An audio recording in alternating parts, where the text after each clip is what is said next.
Afghanistan huko Qatar, ikiwa ni siku moja baada ya Islamabad kufanya mashambulizi ya angani dhidi ya jirani yake.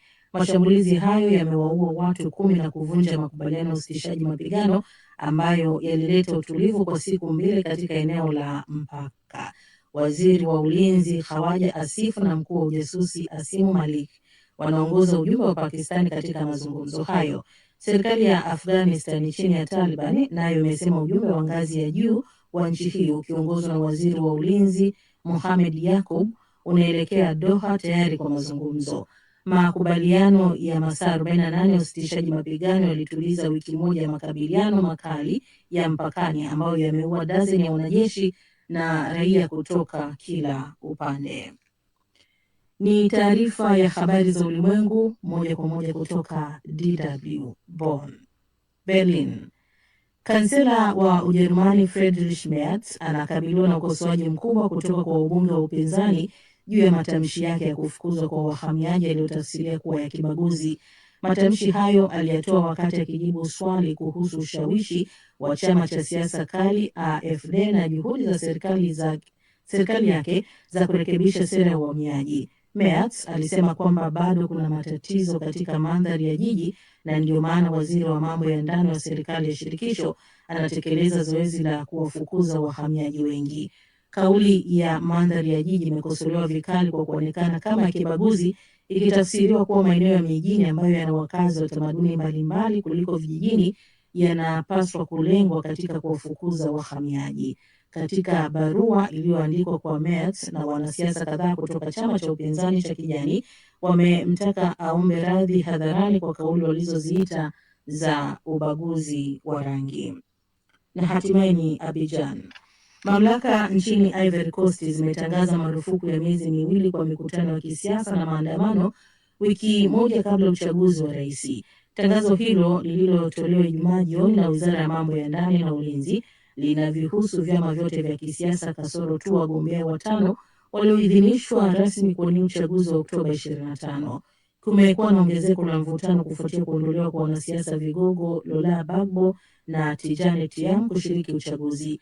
Muungano wa upinzani unaojumuisha chama cha Gbagbo na kile cha Thiam umelaani juhudi za Rais Alassane Ouattara kuwania muhula wa 4.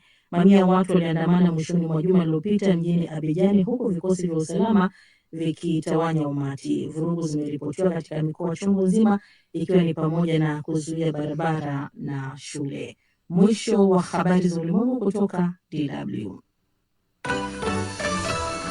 Kwa taarifa ya habari kutoka DW, msikilizaji, wakati ambapo unaenda kupokea sehemu ya majadiliano ambapo unaenda kupokea hivi sasa.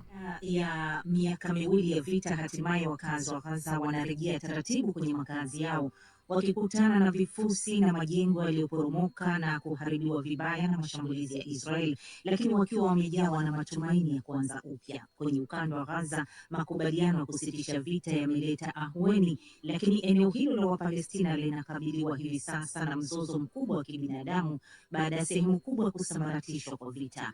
Na kwa hakika safari ya kujenga upya Gaza haitokuwa rahisi, bila shaka itakuwa ndefu.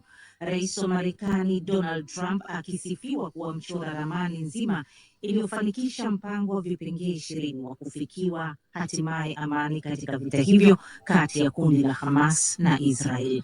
Katika hotuba yake ndani ya bunge la Israel na kwenye mkutano wa kilele huko Misri, kiongozi huyo wa Marekani alitangaza kwamba sasa vita vimemalizika, lakini ulimwengu bado unajiuliza, je, ni kweli amani ya kudumu itapatikana Mashariki ya Kati? Wapalestina wanapaswa kuwa na matumaini ya kuishi kwa amani. Kipi kitafuata baada ya Hamas kuachilia mateka wa Israel na kuachiliwa huru kwa wafungwa wa Kipalestina? Nani ataijenga Gaza? Tunajadili hayo na mengine katika kipindi hiki cha maoni mbele ya meza duara. Nimewaalika mchambuzi wa siasa za Mashariki ya Kati kutoka Tehran, Abdul Fattah Musa. Kutoka Washington yuko mwandishi wa habari Mubelu wa Bandio, na mjini Paris nchini Ufaransa nimemwalika mchambuzi wa siasa za kimataifa Mohamed Saleh, na hapa studio mjini Bonn mwenyekiti wako kwenye maoni mbele ya meza duara ni mimi Saumu Mwasima. Karibuni nyote katika mjadala huu wetu leo. Asante sana. Na sote bila shaka tumefuatilia yaliyokuwa yanaendelea baada ya kufikiwa makubaliano ya kusitishwa vita Gaza. Shangwe zilitawala Gaza na Ramallah katika mamlaka wa Palestina, lakini hata Israel baada ya makubaliano hayo na hatimaye kufuatiwa na hatua ya kuachiliwa wafungwa kiasi 2,000 wa Kipalestina na mateka takriban 20 wa Israel. Bila shaka huu ni mwanzo mpya, Abdul Fattah. Lakini pia kuna mambo mengi yanayofanya huu mpango usitishaji vita kubakia kuwa tete. Kitu gani kinawasubiri wa Palestina unadhani? Suala hili la kufikiwa makubaliano ya kusimamisha vita ambayo awali Rais Donald Trump alitangaza kwamba vita vya Gaza vimeshamalizika kikamilifu, linabaki kuwa na hali ya wasiwasi mkubwa kutokana na sababu kadhaa ambazo hata Wapalestina wenyewe baada ya kutolewa tangazo hilo la kusimamishwa vita, wengi wao walikuwa wakieleza hivyo kwamba hatuna hakika kwamba baada ya hapa kweli tutashuhudia amani tena ya kudumu au chochote kinaweza kutokea. Na sababu ya kuwa na hofu hiyo, na ndivyo ambavyo inavyoonekana hata hivi sasa, ni kwamba kwanza suala zima la upande wa pili katika mzozo huu, yani Israel na hata serikali ya sasa ya Waziri Mkuu Benjamin Netanyahu, ambayo kimsingi pamoja na mawaziri wake wenye msimamo mikali wa mrengo wa kulia haikuwa tayari kusimamisha vita vya Gaza. Lengo lilikuwa ni kuhakikisha kwamba Wapalestina wote wanahamishwa katika eneo hilo na kutawanywa katika nchi mbalimbali za Kiarabu. Kwa bahati mbaya, msimamo huo ndio uliokuwa ukiungwa mkono pia na Rais Donald Trump wa Marekani, aliyependekeza mpango huu akitaka eneo la Gaza liwe ni eneo la burudani na starehe ambalo litamilikiwa na Marekani au pengine na yeye mwenyewe binafsi. Kwa hivyo mtu kimsingi anapata shaka kwamba kweli huu ni mpango ambao umependekezwa kwa nia njema na ni kweli utaweza kutekelezeka kama ilivyokusudiwa kwa mujibu wa vipengele vyake 20 mpaka hatua ya mwisho. Kwa sababu kuna mambo mengi katikati hapa yanatatanisha, hususan kuhusiana na hatima ya vipi wa Palestina kama wataweza hatimaye kufikia lile lengo la ukuu la kuhakikisha kwamba wanaunda nchi yao kama yalivyo mataifa mengine duniani na wanaishi na kwa amani wakiwa jirani na Israel, kama ambavyo huu mpango ambao umekuwa ukipigiwa upato muda mrefu wa kuundwa mataifa au madola mawili, na ambao tumeona mkutano wake uliofanyika kwenye mkutano wa Baraza Kuu la Umoja wa Mataifa ukisimamiwa na Ufaransa na Saudi Arabia, umepata uungaji mkono mkubwa wa kimataifa, na hata tukaona pia nchi kadhaa hasa za magharibi zikaitambua nchi ya Palestina. Sasa tatizo lililopo katika suala hili, kwanza kabisa ni suala zima la kuweza haya makubaliano kutekelezwa katika muda huu wa siku chache tangu Rais Trump alipotangaza mpango huo na kutangaza rasmi kwamba vita vimesimamishwa. Kwanza tumesikia mara kadhaa kwamba Wapalestina kadhaa wa Gaza wameendelea kuuawa kwa mashambulio ya Israel. Hili ni swala moja ambalo hata wakati tunafanya mazungumzo haya tayari kumekuwa na taarifa kwamba Wapalestina wengine 3 wameuliwa Gaza. Katika upande wa pili, swala kubwa ambalo limekuwa likipigwa kelele na jamii ya kimataifa ni swala la misaada kuingizwa Gaza. Gaza watu wamekufa hata kwa njaa, na imethibitika kwa mujibu wa taarifa na ripoti za wataalamu wa Umoja wa Mataifa na masuala mauaji ya kimbari kwamba Israel imekuwa inahusika na mauaji ya kimbari katika ukanda wa Gaza. Imethibitishwa hivyo, na hata zikafika hatua kwa mahakama ya kimataifa ya uhalifu ICC kutaka waziri mkuu wa Israel na waziri wa zamani wa ulinzi wakamatwe na kufikishwa kwenye mahakama hiyo kujibu tuhuma hizo za kuhusika na mauaji ya kimbari na jinai za kivita. Sawa. Lakini tuachie hapo Abdul Fattah, kwa sababu haya kuna mambo mengi kama ulivyosema kwamba hili ni swala ambalo linabaki kuwa ni la wasiwasi. Pamoja na kusitishwa hayo mapigano, umetaja mauaji ambayo bado yanashuhudiwa ya Wapalestina katika Gaza, na vile vile msimamo ambao unajionyesha toka hapo wa serikali ya mrengo mkali wa kulia ya Bwana Netanyahu kwamba haikuridhika na usitishaji huu mapigano. Mimi nije kwako Mohamed Saleh kwa haya ambayo ameyazungumza Bwana Abdul Fattah.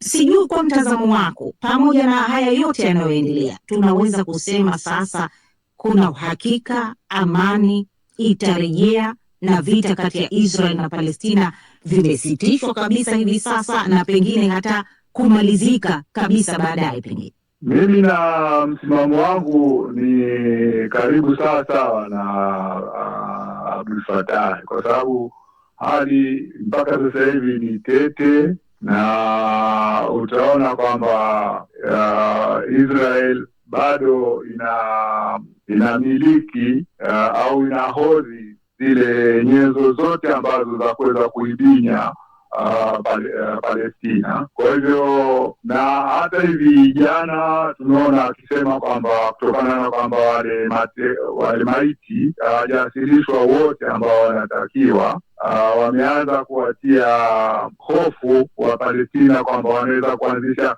tena vita wakati wote kuanzia sasa hivi. Na tumeona kwamba pia kufunguliwa kwa mlango wa Rafa kwa ajili ya kuingiza vyakula na vitu ambavyo muhimu kwa maisha ya Wapalestina, ufunguzi wake umekuwa ukisuasua.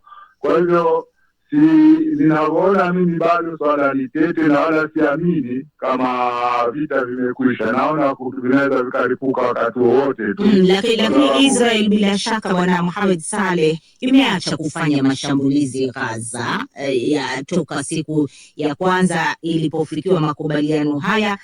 Taarifa ambazo tunazisikia ni kwamba kwa kiasi kikubwa, mbali na haya ambayo yametokea hivi leo kama alivyotaja Abdul Fattah, lakini kwa ukubwa wake ni kwamba Israel imeacha kushambulia Gaza.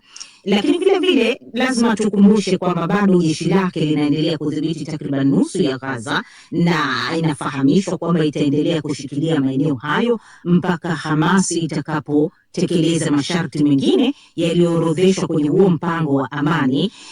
Ingawa pia kuna wasiwasi kwamba Hamas hawatokubali kuweka chini silaha, na hiki ni kitu kikubwa ambacho Israel wanakitaka. Katika mapendekezo yale, hili ni mojawapo ya masharti muhimu yaliyopendekezwa. Na pamoja na hayo, kabla ya Trump kuwasili Israel, Netanyahu alisikika akisema kampeni ya kijeshi ya Israel haijafikia kikomo. Maanake ni kutokana na wasiwasi unaosababishwa na Hamas. Mohamed Saleh, nini unadhani kinaweza kufuata? Mimi nikiangalia kwa mfano mpango wa mwanzo wa amani uliopita ambao uliwezesha kuachiliwa baadhi ya mateka wa Israel, ulipoanza ulitoa matumaini kama haya ya sasa hivi. Na tuliona kwamba baadaye Bwana Netanyahu hajaweza kutekeleza au kama alivyoahidi. Kwa hivyo sasa hivi hawa Hamas wa Palestina hawana tena kitu cha kuwafanya kwamba hawana karata ya kucheza, na kwa hivyo Israel au Bwana Netanyahu akiamua wakati wote kuvunja makubaliano haya, hakuna mtu atakayeweza kumzuia. Na sasa hivi hali inamruhusu zaidi, yani nguvu zake zimeongezeka zaidi, kwa sababu hatakuwa tena na shinikizo la kutoka ndani ambalo la wale waliokuwa na familia zao au watu wao waliokuwa wakishikiliwa Gaza. Katika hayo aliyoyazungumza Mohamed Saleh, nataka nirudi kwako tena Abdul Fattah kabla sijakwenda kwa ndugu Mubelwa huko Marekani. Mohamed Saleh anapozungumza kwamba sasa Hamas hawana tena karata kwa sababu tayari wameshawaachilia mateka, na itakuwa manake ni rahisi Bwana Netanyahu kuamua kurudi tena Gaza na kufanya mashambulio, na itakuwa hakuna mtu wa kumzuia. Lakini vile vile mtu anaweza kusema kwamba vipi Hamas wakiyavunja makubaliano, Netanyahu atakuwa hana haki ya kuingilia tena na kushambulia? Bila shaka yoyote, endapo Hamas haitatekeleza makubaliano ambayo kama itakuwa imejifunga na kujikubalisha nayo, bila shaka hilo hatuwezi kulikanusha kwamba Israel itakuwa inayo haki hiyo ya kuanzisha tena vita dhidi ya Gaza. Lakini swala linalobaki hapa ni mambo mawili ya kimsingi. La kwanza ni kwamba baadhi ya makundi ya Palestina, makundi hayo ya wapiganaji wa Palestina likiwemo la Jihadul Islami, limetangaza kwamba katika mazungumzo yao wao hawajajifunga kusema kwamba sisi tutasalimisha silaha zetu. Yaani makundi ya Palestina pamoja na kwamba kuwepo na sharti hilo, lakini hilo ni jambo ambalo makundi ya Palestina kirasmi hayakuwa tayari kukabidhi silaha zao. Na kwa mujibu wa baadhi ya duru za makundi hayo ya Palestina, inasemekana kwamba huenda Hamas ikawa tayari kukabidhi silaha zake, labda za makombora ambayo yanaweza kufika Israel, na pengine baadhi ya miundo mbinu yake ya mahandaki. Lakini silaha zile ambazo endapo itakabiliwa na hujuma za moja kwa moja na Israel za kuweza kukabiliana na Israel, pengine Hamas haitokuwa tayari kukabidhi kila kitu katika swala hilo. Lakini tusisahau pia kwamba Rais Trump mwenyewe ndiye ambaye alikuwa ametoa hilo hakikisho la kwamba hivi vita vitamalizika moja kwa moja, na endapo kwa mujibu wa vipengele hivi 20 vya mpango wake kutatokea hitilafu na mivutano aina yoyote katika utekelezaji wa mpango, basi njia zitakazotumika kwa ajili ya kutatua tofauti hizo ni njia ya mazungumzo na si njia ya nguvu za kijeshi. Lakini tukumbuke tu kwamba Rais Trump mwenyewe amesikika tena akihojiwa na televisheni ya CNN akisema kwamba ikiwa Hamas itachelewesha mpango wa kukabidhi silaha zake, atatoa kauli moja tu au neno moja tu kuambia Israel kwamba warudi tena kwenye mitaa ya Gaza. Kwa hivyo kwa hakika haya ni miongoni mwa mambo ambayo yanabakisha ile tulichokieleza kabla kwamba hili swala linabaki kuwa ni tete, na kama alivyoeleza Sheikh Mohamed hapa ni kwamba kwa kuwa la msingi ambalo Israel kama serikali na hata Waisraeli wenyewe, familia za mateka wa Israel zilikuwa zikipiga kelele na zikitaka vita visimamishwe, sasa imekuwa inabainika wazi kwamba si kwamba walikuwa wakitaka vita visimamishwe pengine kuwafikiria pia Wapalestina wanaoteseka na wanaouawa kila siku Gaza, lakini zaidi ilikuwa ni suala la familia zao na watu wao, kwa sababu hivi sasa ambapo Hamas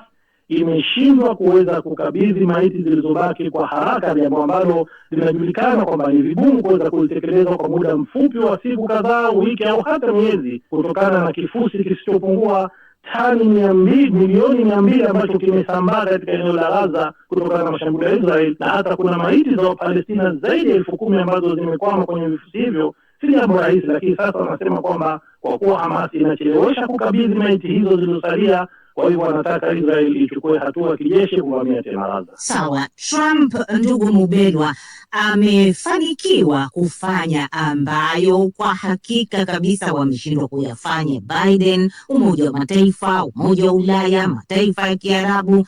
Maanake amemlazimisha Netanyahu na Hamas kusitisha vita, na hatimaye vita vimesitishwa. Wapalestina wameshangilia, familia za mateka Israel zimeshangilia. Mubelwa, Trump anaweza kuangaliwa kama shujaa au ni mapema kumvika taji hili? Kwanza lazima tumshukuru kwa sababu vita vimesimama. Hakuna haja upishi kwamba vita kusimama kwa sababu yoyote ile, hilo ni jambo la kushukuru. Lakini pia ukiangalia hata maandiko ambayo mpata kwa hivi juzi, kuna watu walikuwa wanajaribu kuangalia namna ambavyo Trump alijenga juu ya mpango ambao ulikuwa umeanzishwa na Joe Biden pamoja na Blinken, waziri wa mambo ya nje. Kwa kuna baadhi ya vipengele ambavyo vimetoka pale, na nafikiri tumezungumza pia kwamba hata ule makubaliano ya mwanzo ambayo ilisababisha wafungwa 135 walikuwa mateka 135 wakaachiwa, kulikuwa kuna mpango ulikuwa unaendelea. Mpango ule Trump na Netanyahu waliamua kuendelea nao. Kwa hiyo unaangalia kwanza ilikuwa ni mvutano wa kisiasa baina ya wawili hawa, na nafikiri mpango huu ungeweza kama singekuwa mvutano binafsi kati ya Netanyahu na Obama, Netanyahu na Joe Biden, kulikuwa uwezekano wa baadhi ya makubaliano kufikiwa, lakini walikataa. Wamekuja wamejenga juu ya ule ambao ulikuwa pale awali, na wakafanikisha hili. Lakini pia tunatambua kwamba mazungumzo ambayo waliyafanya Joe Biden na utawala wake sawa ulizopita, pamoja na nchi nyingine na wale ambao walikuwa wanaonekana kuwapa support ama kuunga mkono Hamas, nayo yaliwezekana baada ya kuunga mkono na Trump. Ukweli mwingine ni kwamba Trump ameingia, yule ambaye haonekani kutaka urafiki, amekuwa ni mtu wa vitisho, na amekuwa akitekeleza baadhi ya vitu ambavyo watu wengi wamekuwa wakivipinga. Kwa hiyo pia ilikuwa na ule uwezo wake wa kumsema Benjamin Netanyahu pale anapomkera na kumsifia. Nafikiri ilimlazimisha Benjamin kuweza kuvuka katika ule mpaka. Kwa hiyo kuna sehemu ambayo Donald Trump lazima au sehemu ya historia, lakini kama ambavyo umezungumzia pia ana ule ale kutaka kuonekana kwamba ni yeye tu ambaye mtu anayekata deal. Hata alipokuwa akizungumza pale anasema kwamba mimi ni mtu wa deal, maisha yangu yote nimekuwa tu nikifanya deals, kwa hiyo na hili pia ni deal nyingine ambayo nimelifanikisha.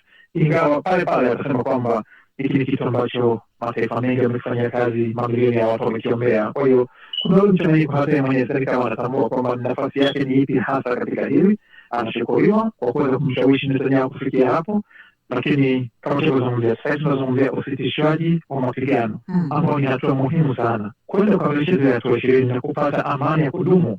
Hapo na ambapo sasa tunategemea kuona itakuwa vipi, kwa sababu Israel bado anaamini kwamba lazima Hamas aondolewe na hicho kitu, lakini pia ili patikane amani pia Hamas lazima wawepo kama sehemu ya picha. Kwa hiyo tumepata nini hata katika ukiangalia ule utaratibu wa zile pointi 20 za mpango wa amani strategy ya vita, kuna nini cha kufanya? Kinachokosekana ni vipi kitafanyika. Wanaposema Hamas wanyang'anyi silaha, imeandikwa tu hivyo, kuna tena lakini hawasemi vipi watanyang'anyi, lakini vipi wale watu wa Hamas wanaweza kushiriki katika kujenga Palestina mpya ambao wanasema kwamba lazima ijengwe wakiwa Palestina. Utekelezaji vipengele 20 hapo ndo penye kazi kama anavyosema ndugu Mubelwa. Tunachofahamu katika awamu ya pili inayokuja, hatufahamu lini itaanza, lakini kinachotarajiwa ni kuundwa chombo ambacho tunasikia ndo kitasimamia ujenzi wa Gaza, kikiongozwa na mwenyewe Rais Trump.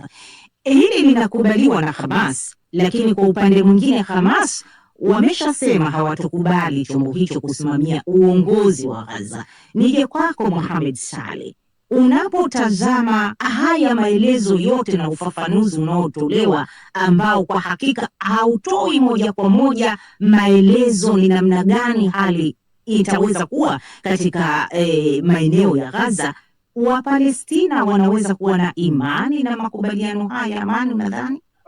Kwa kiwango kikubwa Wapalestina wengi wakubaliani au hawana imani na hayo, kwa sababu wanahisi hata kama Hamas wataondoshwa, wataingia katika uendeshaji wa serikali, inabidi Wapalestina wenyewe wapewe haki ya kujiamulia uongozi gani wanaotaka, lakini sio kulazimishwa kutoka nje. Kwa hivyo hilo ni moja katika mambo ambayo yanaweza kuleta mzozo au matatizo. Pia swala la, kwa mfano, walikuwa wakizungumza kumchagua huyu bwana Tony Blair kuongoza labda waziri mkuu wa zamani wa Uingereza, waziri mkuu wa zamani wa Uingereza kuweza kuongoza labda hicho kikundi ambacho kitaweza kuendesha ukanda wa Gaza katika kipindi fulani cha mpito mpaka atakapoweza kuleta utawala ambao utakubalika. Lakini katika hivyo vipengele vyote wanavyozungumza, hakuna swala la, kwa mfano, maazimio ya Umoja wa Mataifa kuhusu haki za Wapalestina, japokuwa wanazungumza swala la kuunda serikali au nchi ya Palestina au kuwa na nchi mbili, Israeli na Palestina, lakini haijulikani itaweza kufanyika vipi. Hawazungumzi kuhusu wale masetla ambao wanakalia ardhi ya Palestina, ambao wako kama 700 hivi, namna gani wataweza kuang'oa na kuweza kuwalazimisha wakubali kuwepo kwa nchi mbili, na bila shaka yote Israeli haiko tayari kuona kitu kama hicho. Sawa, Mohamed Saleh, au umetaja huu wasiwasi uliopo katika swala zima la ikiwa Wapalestina kweli watafanikiwa kuja kupata nchi yao iliyo huru itakayoishi sambamba au bega kwa bega na Waisraeli. Ukiwasikiliza baadhi ya wachambuzi wanasema kwa hakika hii ndio ilikuwa fursa hasa ya Wapalestina kupata taifa lao huru, lakini kama unavyosema inaonesha si tu Netanyahu amesema waziwazi kwamba hatothubutu kutoa mwanya wa kuundwa dola la Wapalestina, lakini pia inaonyesha Rais Trump hana uhakika na suala hili la kuwapa Wapalestina dola huru. Nije kwako Abdul Fattah, kwa Wapalestina unafikiri wanayo matumaini ya hili kutokea au wanauonaje mustakabali wao? Matumaini ni suala la matarajio na ndoto, lakini katika hali ya uhalisia suala la kupatikana nchi ya Palestina kwa kupitia huruma na msaada wa Marekani, hili ni jambo ambalo nahisi litakuwa gumu kuweza kufanikiwa, kwa sababu tukirejea tena kwenye huu mpango wa Rais Trump wa vipengele 20, Rais Trump hajazungumza pahala popote katika mpango wake kwa uwazi kuzungumzia suala la Wapalestina kupata haki yao ya kuunda nchi yao. Amelizungumzia suala hilo katika sura ya masharti kadhaa, likiwemo la kusema kwamba mpaka itakapohakikishwa kwamba Palestina itakuwa haina tena tishio la kijeshi dhidi ya Israel, na mpaka baada mamlaka ya ndani ya Palestina ambayo kwanza kimsingi Netanyahu na serikali yake wamesema kwamba wanapinga kata si Hamas, si mamlaka ndani ya Palestina inayoongozwa na Rais Mahmoud Abbas zishirikishwe katika uongozi wa Gaza. Na kwa hiyo ni baada ya kumalizika kipindi cha mpito ambacho kwa sasa kinaelezwa kwamba huenda kikaweza kuchukua hata miaka 5 cha hiyo inayoitwa mamlaka ya uendeshaji Gaza, ambayo nayo haijulikani itasimamiwa hasa na nani, kwa sababu wa Palestina wanapinga kwamba Blair asiwe na nafasi yote katika suala hilo.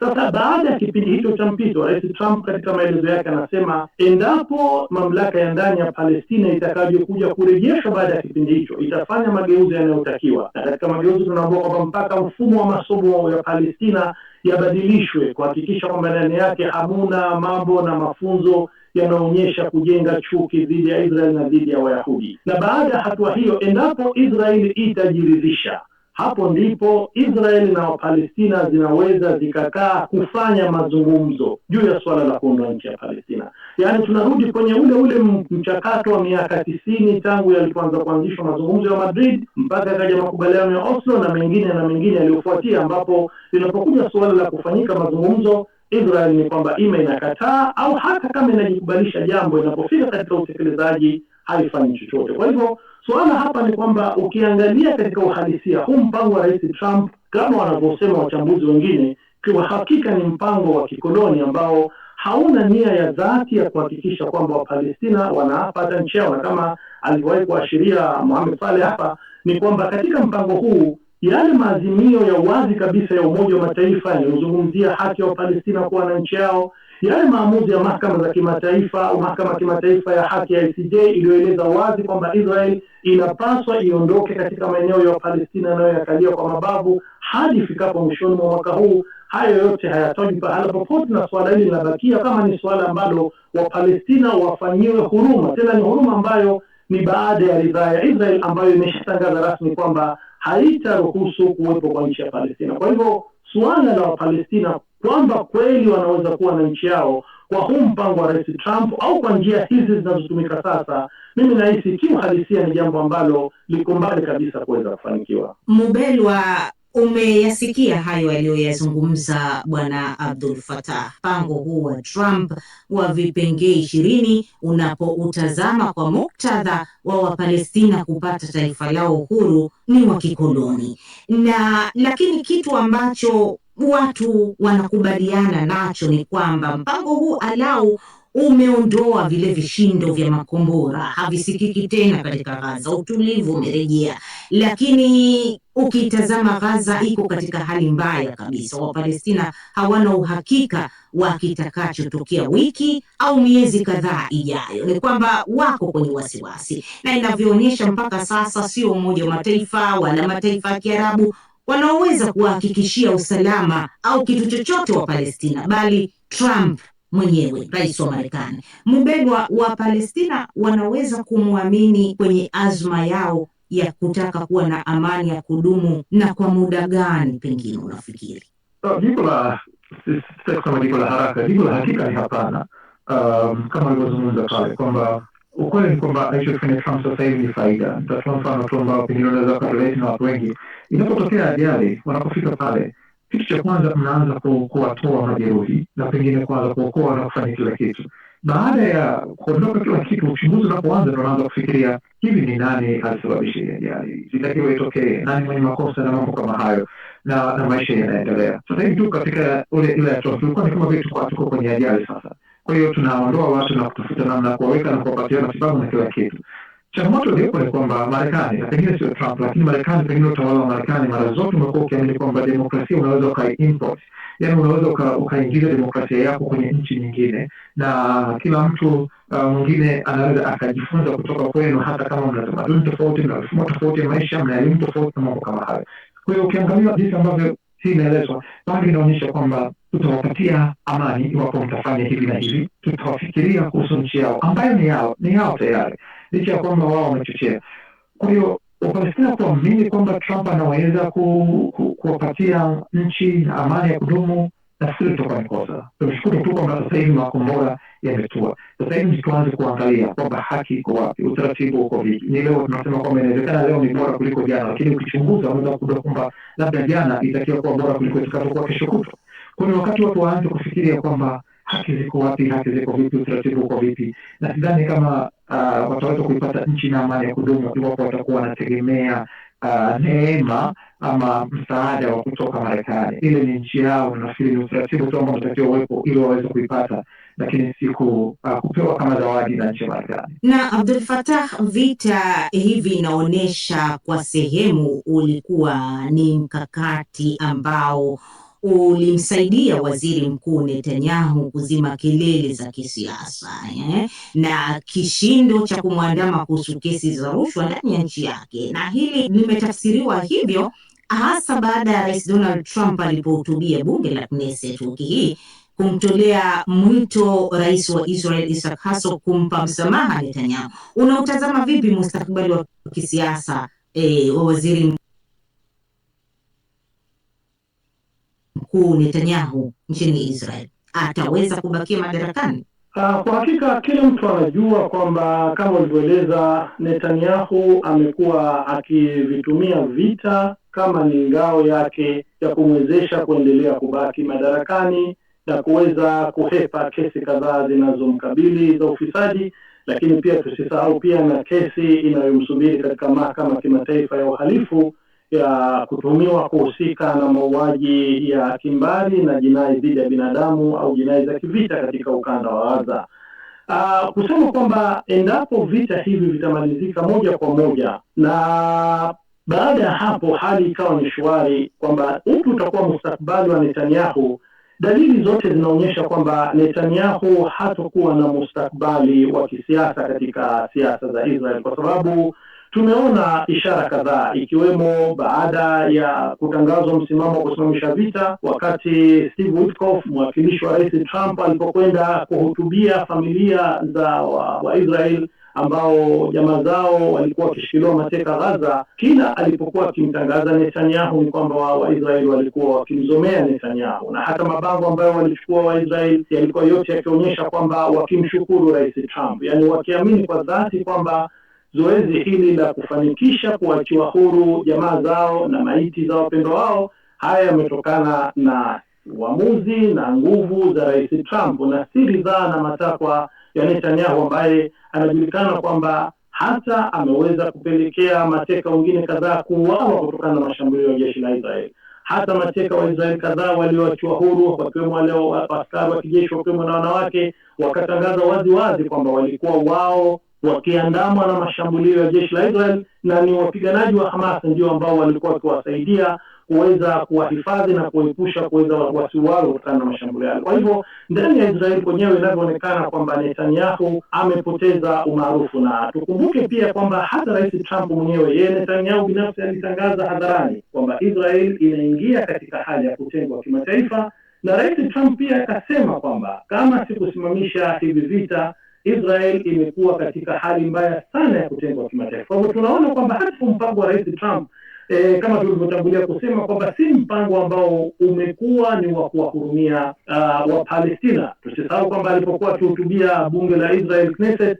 Rais Trump katika hali ambayo ya kushangaza na ya kustaajabisha alikuwa akizungumza kwa fahari namna Marekani ilivyotoa silaha kubwa na ambazo hata nyingine yeye mwenyewe hazitambui kuipatia Israel izitumie kwa ajili ya kuulia wa Palestina. Kwa hii jambo linaloonyesha kwamba yeye katika swala hili hajaguswa na wala hajasikitishwa na vifo vya Wapalestina zaidi ya 68,000 waliouawa katika kipindi hiki cha miaka miwili. Kwa hivyo nikirejea kwenye nukta kuhusu mustakabali na hatima ya kisiasa Netanyahu, ni kwamba kama vita hivi vitasita, jambo ambalo bado linatia wasiwasi, kwa sababu tunarudia tena kusema kwamba yeye anatafuta na atatafuta kisingizio chochote ili kuhakikisha kwamba anaweza kurudi tena vitani, na ikiwezekana kuitupia tuhuma na lawama Hamas kwamba haitekelezi makubaliano. Na tayari tunajua kwamba Rais Trump amesema kwamba endapo hilo litatokea ataipa baraka kamili Israeli rejee vitani. Lakini kama vita vitasita, kila mtu anajua kwamba hatima ya Netanyahu, na kama utaitishwa uchaguzi ndani ya Israel,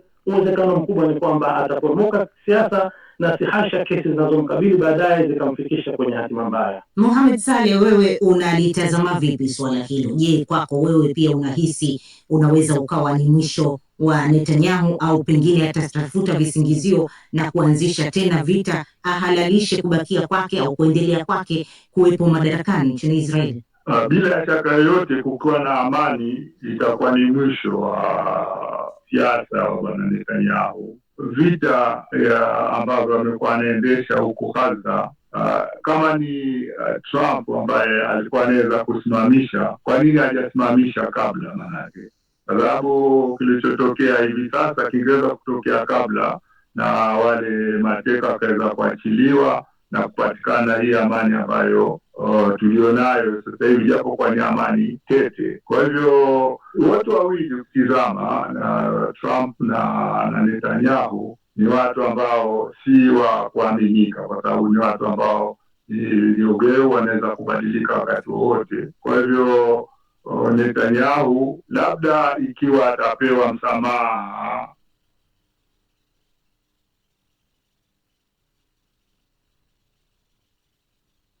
na rais wa Israel asiweze kupelekwa mahakamani, anaweza labda akatulia na kuacha na bila hivyo, sidhani kama kutakuwa na amani ya kudumu, kwa sababu kuishi kwake au kuwepo kwake katika ulingo wa kisiasa kwa sasa hivi, kutokana na hali ya mambo ilivyo, inategemea tu kuwe na mizozo huku na huku. Kabla sijakuja kwako ndugu Bandio, nirudi tena kwake Abdul Fattah, kutokana na haya ambayo umeyazungumza kuhusu Netanyahu hapa. Mtu anaweza kujiuliza, kwani kubakia au kutobakia madarakani Netanyahu kutamaanisha nini kwa Wapalestina na kanda nzima Mashariki ya Kati kwa ujumla wake?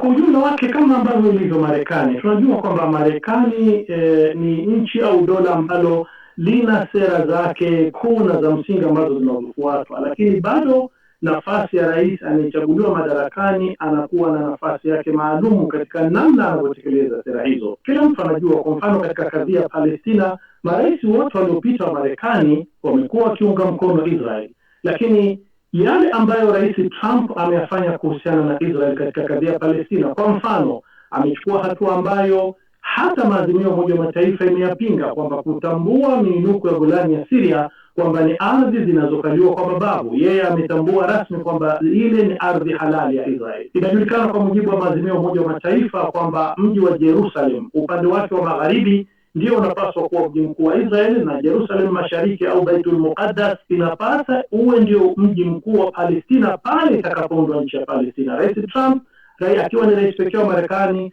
amebariki na kusema kwamba Jerusalem yote itabakia kuwa ni mji mkuu wa milele wa Israel. Rais Trump, kinyume na serikali nyingine zote za Marekani, ameidhinisha Israel kuendelea kujenga vitongoji haramu vya walowezi katika maeneo ya ukingo wa magharibi wa mto Jordan ambayo yanapaswa kuwa ni sehemu ya nchi ya Palestina. Kwa hivyo hali iko hivyo hivyo kwa upande wa Israel. Inajulikana kwamba mawaziri wakuu wote wa Israel, bila shaka sera yao kuu ni kutaka Israel ijipanue, iwaondoe wa Palestina, lakini vipi utekelezaji wa hao ukilinganisha na Netanyahu tokea ameingia madarakani? Kila mtu alikuwa anajua baada ya kutokea shambulio la Oktoba 7, 2023 kwamba kwa serikali ya Netanyahu kitakachofuata dhidi ya Palestina ni maafa ambayo dunia haijawahi kushuhudia. Kwa hivyo bila shaka Netanyahu akiondoka madarakani, pamoja na kwamba waziri mkuu yote mwingine atakayekuja katika serikali ya Israel atakuwa na misimamo ile ile ya kimsingi ya Israel kuhusiana na kadhia ya Palestina, lakini bila shaka nguvu na ile njia ambayo itakuwa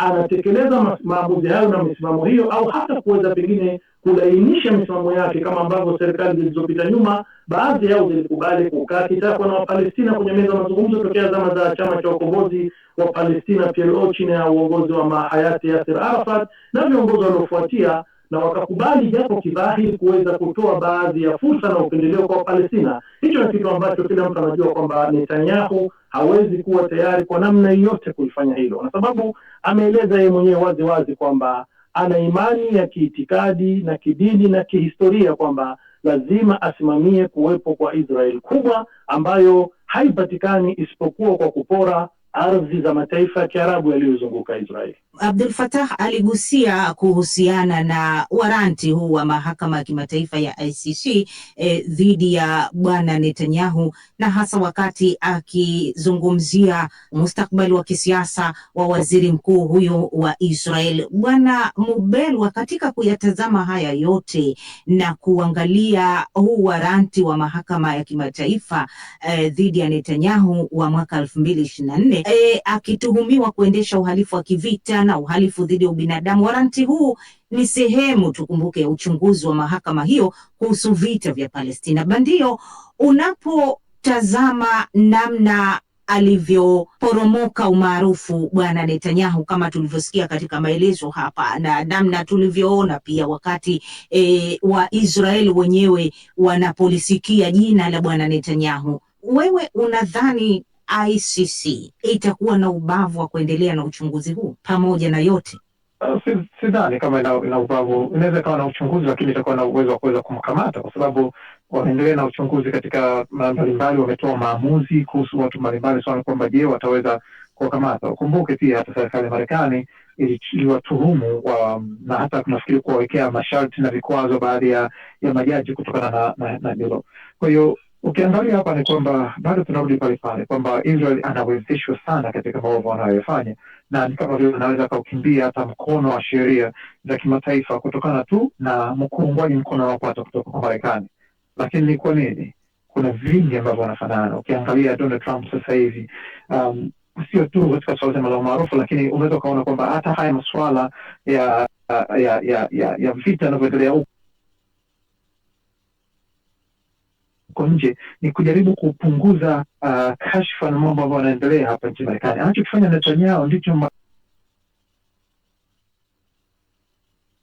unaweza kuona kwamba inawezekana huu ni muungano wa watu fulani, wanasema ndege wenye mbao zinazofanana, manyoya yanayofanana huruka pamoja.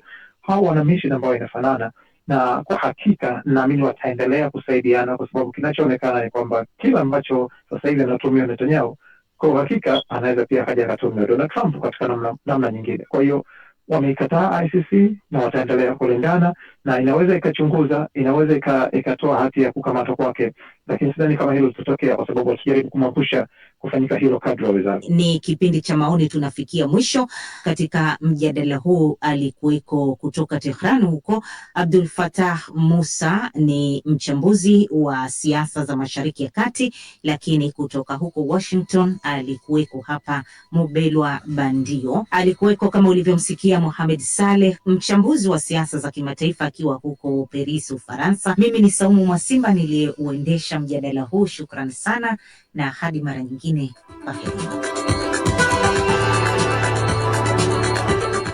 Asante sana Saumu Mwasimba kwa taarifa hiyo, ambapo umekuwa katika nafasi nzuri sana ya kuweza kuendesha mjadala wa siku ya leo. Basi wakati upote pale ulipo msikilizaji, tunaelekea kupokea